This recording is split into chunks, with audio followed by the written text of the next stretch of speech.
بسم اللہ الرحمن الرحیم۔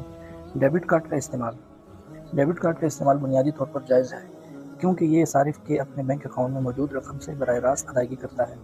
اس میں سود کا عنصر نہیں ہوتا۔ ڈیبٹ کارڈ کے شرعی احکام کی تفصیل یہ ہے کہ ڈیبٹ کارڈ سے وہی رقم خرچ ہوتی ہے جو اکاؤنٹ میں پہلے سے موجود ہو، اس لیے اس کا استعمال جائز ہے۔ ڈسکاؤنٹ کا حکم: اگر بینک کارڈ استعمال کرنے پر ڈسکاؤنٹ دیتا ہے تو اس کے پھر دو پہلو ہیں۔